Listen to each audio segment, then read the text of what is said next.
I got suspicious when my girlfriend took her work trip on Valentine's Day. She said it was a conference. Her boss told me he was at home all week.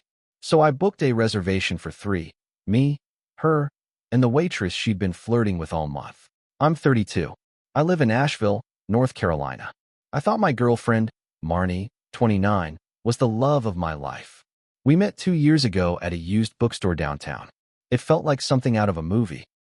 We laughed at the same bad jokes, loved the same weird horror movies, both hated the summer heat. I thought we had real roots growing. We moved in together after a year. At first, everything was good. She'd leave little notes in my lunchbox. She'd sneak out to get my favorite beer when I had a bad day. We were talking about marriage, about buying a house in the country with a wraparound porch. I pictured kids. I pictured growing old with her. I was a fool. The first signs started maybe 5 months before Valentine's Day. There's this cafe we both loved, the Hollow Bean. Best coffee in town. That's where she met Kara. Kara was the waitress there. Pretty, young, flirty in a way that made you wonder if she acted like that with everyone, or just certain people. At first, I thought it was harmless. Marnie made friends easily. She could talk to a brick wall and make it blush. But then it became more. She'd linger after picking up coffee. She'd tell me about funny things Kara said. She'd forget her wallet and have to go back. Little things. One night I went with her to the Hollow Bean. Kara came over with our order. Marnie's whole face lit up when Kara smiled at her. She barely looked at me the whole meal. After that, something in my gut twisted. But I kept quiet. I told myself, "You're being crazy. She loves you." Then Valentine's Day came creeping up. A week before, Marnie sat me down, fake sad look on her face. Said she had bad news. Her boss was sending her to a conference in Atlanta for a few days. Said it wasn't optional. Said she hated it too. Said we'd celebrate when she got back. I believed her. Why wouldn't I? The night before Valentine's, I helped her pack. I slipped a little card into her suitcase that said, "I'll miss you. Come back to me." She kissed me goodbye and drove off around 8 p.m. I sat at home feeling like something was wrong. Couldn't shake it. Next morning, first thing, I called her boss, Mike. We weren't best friends, but he liked me well enough. We'd grab beers after a couple work events. When he answered, I said, "Hey, just checking in. How's the conference going?" He laughed. Loud. Said, "What conference, man? I'm off all week. Took a staycation." Marnie didn't say anything about a conference to you. I said nothing for a second, then mumbled some excuse and hung up. I sat there in my kitchen staring at the wall like an idiot. Hands cold. Marnie lied. She wasn't at a conference. She wasn't in Atlanta. She was somewhere else. With someone else. And the first person who popped into my mind was Kara. All the little things came back to me at once. The laughs. The lingering hugs. The way Marnie's phone would blow up after dinner and she'd say it was just a meme Kara sent. It all clicked. I wanted to scream. But instead, I made a plan. I called around and got a reservation at the nicest restaurant in town, Veris. Booked it under my name. Table for 3. Then I got a burner number. Texted Kara, pretending to be Veris. "Congratulations. You've won a Valentine's dinner for 2 at Veris. 7 p.m. tonight. Please confirm." Kara responded in less than 10 minutes. "I'll be there." I got dressed up. Shaved. Put on the cologne Marnie said made me smell like home. 7 p.m. I was sitting at the table. Waiting. First to show up, Kara. She walked in wearing a tight black dress and heels. Hair done up. Makeup on. She looked around, confused. Probably expecting Marnie. Then Marnie showed up. I saw her through the glass doors. She looked like she'd been caught in a trap. She froze when she saw me. Her face drained of color. I stood up, pulled out the third chair, smiled like I was hosting a dinner party. "Sit down. We're all friends here." Marnie's hands were shaking. She dropped her purse. Kara sat, looking back and forth between us like she was realizing she walked into something bad. I leaned back in my chair and said, real loud, real clear, "So, how was the conference? Meet anyone special?" People at other tables started looking. Marnie's lips moved, but no sound came out. Kara's face went red. She grabbed her clutch and muttered something about needing the bathroom. Marnie finally spoke. A whisper, "Please, can we go outside?" I didn't want to give her the dignity of privacy, but I was shaking with rage and didn't trust myself to stay calm inside. We stepped outside into the freezing night air. She reached for my arm. I stepped back. She tried to lie again. Said it wasn't what it looked like. Said she was confused about what she wanted. I laughed in her face. You're confused? You lie about a fake work trip on Valentine's Day and now you're confused. She cried. She begged me to talk. Said it only happened once. Said it didn't mean anything. Said she missed me. I told her no. I told her to stay the hell away from me. I got in my car and drove off. She stood there, crying under the streetlights like a scene from a bad movie. Next day, I bagged up all her stuff. Left it on the porch. Sent her one text. Your things are outside. Don't ever contact me again. She tried. Oh, she tried. Called from different numbers. Left notes at my door. Sent long emails about how she was lost and Kara meant nothing and how she only ever really loved me. I didn't answer. I'll never answer. You cheat on me on Valentine's Day, you don't get a second chance. I thought that would be the end of it. Bag up her crap, block her everywhere, move on with my life. Clean break. I was wrong. 2 weeks after Valentine's Day, I started hearing from mutual friends. They said Marnie was telling people I was the one who cheated. Said I emotionally abandoned her. Said I was controlling and manipulative.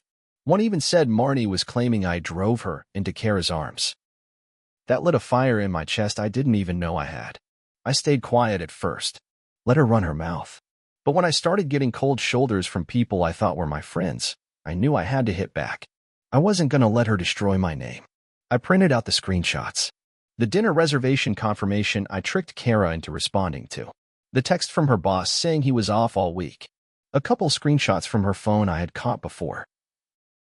Ones where Kara sent flirty messages and Marnie replied with heart emojis and "I miss you already" crap.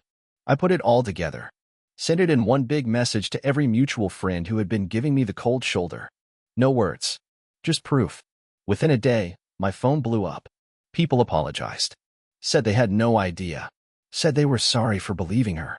Some even sent me screenshots of Marnie freaking out in group chats when she realized everyone knew the truth. She tried to backpedal, fast. Started saying it was complicated, that emotions are messy, that labels don't matter, that she didn't mean to hurt anyone. By then, nobody was buying it. But she wasn't done yet. One night, around midnight, there was a knock on my door. Hard. Like desperate. I didn't have to look to know it was her. I peeked out the window anyway. There she was. No makeup. Hoodie pulled up over her head. Crying. I ignored it. She stayed out there for a long time. Just sitting on my porch steps. Crying. I finally cracked the window and said, "If you're not gone in 5 minutes, I'm calling the cops." She looked up at me, her face twisted with rage. "You ruined my life," she screamed. Like I was the villain. Like I lied. Like I cheated. I didn't say anything. I shut the window and locked it. She left after that. Finally. But then came the social media storm. She posted a long Facebook rant about toxic masculinity and narcissistic abuse, and how some people pretend to be the perfect boyfriend, but behind closed doors they're monsters. She didn't name me directly, but everybody knew who she meant. It didn't work, though. People started dragging her in the comments, asking why she was seen all over town with Kara before Valentine's Day, asking why she lied about a conference. She deleted the post after a few hours. I thought maybe, finally, it was over. But then Kara messaged me. Yeah, Kara. Out of nowhere, a week later, I got a DM from her. "Hey, I'm really sorry about everything. I didn't know she was lying to you. If you ever wanted to talk, maybe grab a drink sometime. Let me know." I stared at that message for a long time. The same woman who helped blow up my relationship was now sliding into my DMs like we were old friends. I didn't answer. But I'll admit, for a second, I thought about it. Not because I wanted Kara. Hell no. But because the idea of turning the tables, of taking something back from Marnie after everything she stole from me, it was tempting. Real tempting. I didn't answer Kara's message that night. Or the next. But she didn't give up. She sent another one a couple days later. "Just want to say again, I'm really sorry. I didn't mean for any of this to happen. Marnie lied to me too. I didn't believe that for a second. She knew. Maybe not all the details, but enough. Still, part of me wanted to use her. Not to hook up. Not even to date. Just to get answers. So after a week, I finally answered. Fine. One drink. I want the truth. We met at a dive bar on the edge of town where no one would recognize us. Kara showed up nervous. Fidgety. Barely looked me in the eye. We got a couple beers. Sat in a booth in the back. and she spilled everything. Turns out, Marnie had been chasing her for months, flirting heavy, asking her to hang out outside of the cafe. Told Kara we were basically broken up already. Said I was cold and emotionally abusive. Kara admitted she didn't believe it at first, but she made it sound so real. Kara said, tears in her eyes. She told me you didn't care about her anymore, that you were seeing other people. I just sat there, fists clenched under the table. Then Kara dropped the bomb. She's still seeing someone, she whispered. What? Some guy? His name's Aaron or something. He's older. Has money. My stomach turned. So even after blowing up our relationship chasing Kara, Marnie didn't even stay loyal to her. She was already working a new angle, looking for the next upgrade. It was like peeling back layers of rot. The more I learned, the worse it got. I thanked Kara for being honest, paid for our drinks, left. On the drive home, I couldn't stop thinking, how many lies was she living? And how many people had she screwed over already? I stayed quiet for a couple more weeks. Let things settle. Meanwhile, I found out more. Aaron wasn't just some guy. He was a married man, with 2 kids. I found his Facebook. His smiling family pictures made my skin crawl. Marnie was wrecking someone else's life now, not just mine. And she wasn't being careful. People were starting to whisper. The hollow bean crowd. Our old friends. I thought about warning his wife. About exposing Marnie once and for all. I didn't move on it yet. I sat on the idea, rolling it around like a loaded gun in my hand. Because once I pulled that trigger, there'd be no going back. Meanwhile, Marnie started trying to sneak back into my life again. She sent a handwritten letter. It showed up in my mailbox, no return address. Inside, I miss you. I'm sorry for everything. I didn't know what I was doing. I got scared. You're the only real thing I ever had. Please don't hate me forever. No apology for the lies. No apology for the cheating. Just a guilt trip. Like if she cried enough, I'd forget the knife she stuck in my back. I shredded the letter and threw it in the trash. But it got me thinking. She wasn't done with me. Not yet. And maybe it was time to stop playing defense. Maybe it was time to ruin her the way she tried to ruin me. After I shredded Marnie's letter, I spent a few nights thinking about it. Sitting there in the dark with a beer in my hand, feeling the anger sit in my chest like a hot rock. She lied to me. She cheated. She tried to destroy my name after I caught her. And now she was about to wreck another family. I didn't care about her anymore. But I cared about doing the right thing. And I cared about revenge. So I made a new Facebook account. No name. No photos. No way to trace it back to me. I messaged Aaron's wife. Simple. No drama. Just screenshots. Marnie's text to Kara talking about how she was done with poor boys and finally found someone who could take care of her. A picture Kara had taken of Marnie and Aaron kissing in his car outside the cafe. Turns out Kara had receipts too. A short note that said, "You deserve the truth." I hit send. Deleted the account. 2 days later, word got around. Aaron's wife kicked him out. Filed for divorce. Blasted his ass and Marnie's across Facebook for the whole town to see. It was brutal. Names. Dates. Pictures. No way to spin it. No way to lie out of it. Marnie's reputation was dead in the water. Overnight, she went from fun, wild Marnie to homewrecker trash in every circle she cared about. The hollow bean fired Kara too, once they realized she had been meeting Marnie there during work hours and sneaking off. Marnie tried to move to a new cafe, but word followed her. Nobody wanted her around. She ended up losing her job, her side gigs, her whole damn social life. One mutual friend told me she was crashing at her sister's place now. No job, no money, no one answering her calls. Somewhere in there, Kara tried texting me again. Wanted to meet up and talk about how crazy everything was. I didn't answer. Blocked her. I wasn't interested in being the last idiot in Marnie's fallout zone. I spent months after that cleaning up my own mess. Dealing with trust issues.